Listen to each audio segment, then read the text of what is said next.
Ange here and welcome to my channel. So if you're new to my channel, hello, I am Mommy Ange, ang mommy vlogger ng Leyte. So salamat sa inyong pagbisita dito sa aking channel. Sana hindi niyo makalimutan mag-like at mag-subscribe para mas marami pa kayong mapanood na videos dito sa aking channel.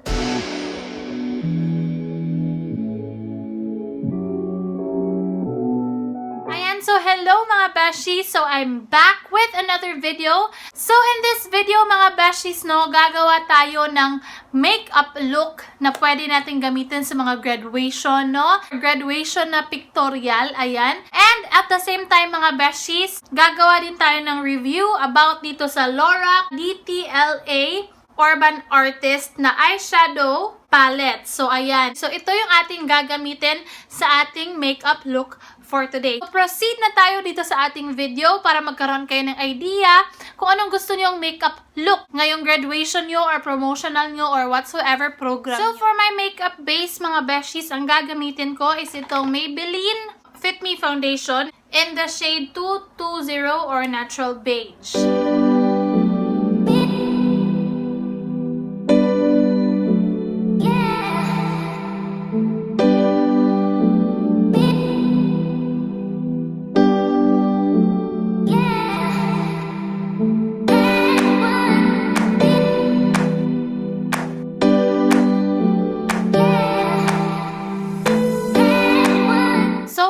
Concealer, mga beshies, yung gagamitin ko is yung Maybelline Fit Me Concealer.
So mga beshies, dito naman tayo sa ating eyeshadow, So gagamitin natin itong Lorac DTLA Urban Artist. Ayan, ito siya. Meron siyang 6 shades mga beshies, DTLA Urban Artist. City Grit takes an artful turn with this downtown-inspired palette. This smart palette includes 2 cheek shades and 4 eyeshadow shades to create your urban mood look. Meron siyang dalawang pang blush and 4 na pang eyeshadow. So, ito na siya. Magnetic din yung kanyang case. Hala, ang ganda ng salamin! Ayan, mga beshies. So, itong dalawang to is pang blush. And itong 4 na to is yung pang eyeshadow. So, yung gagamitin natin sa ating eyeshadow, mga beshies, Well, itong itong shade na to, itong tatlong to, yung gagamitin natin sa ating eyeshadow, mga beshies. Ayan, so swatch natin siya, mga beshies, So, dito tayo magsisimula,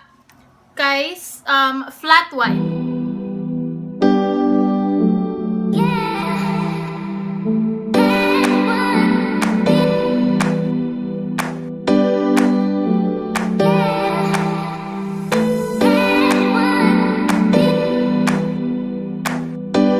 So, yan yung mga swatches nitong DTLA na Urban Artist from Lorac.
maglalagay lang ako ng mascara, mga besties, no, sa aking lower eyelashes.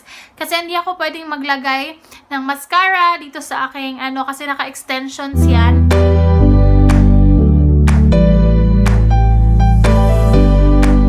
I-contour lang natin ng very, very light yung ating nose using the City of Angels. Yung ginamit ko na pang transition shade kanina.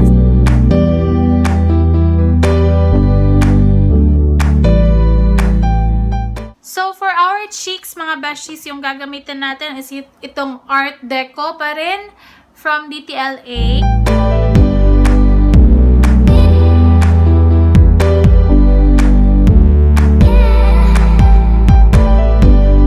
Yung gagamitin naman nating highlighter, mga besties, is ito pa rin, yung Art Walk.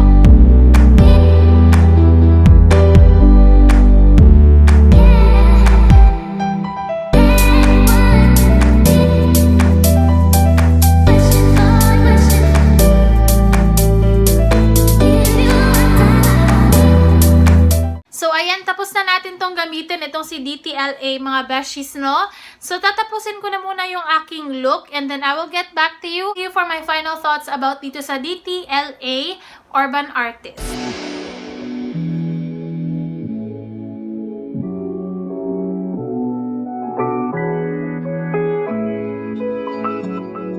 Ayan, ito na yung aking final look, mga besties. Sa start ng video, sinabi ko pang graduation, pero hindi yata pang graduation itong mukha ko.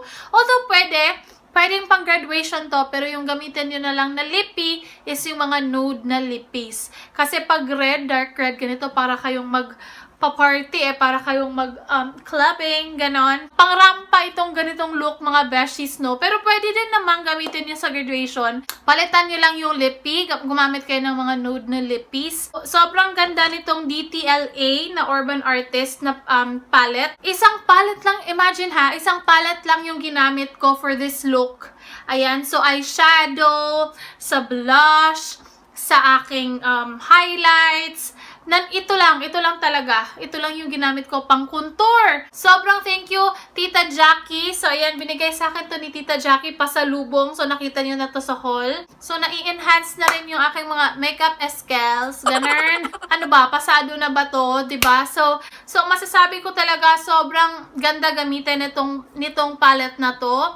Hindi ko alam if meron ba nito sa Pilipinas. I will check. And then if meron, ilalagay ko na lang sa description box below kung magkano siya and everything, kung saan yung makukuha, diba? So, check nyo na lang yung description box below. Bigyan ko to ng 5 stars talaga, ganun. Kasi pigmented, sobrang pigmented, makikita nyo naman yung aking cheeks nga, putok na putok, oh, ayan.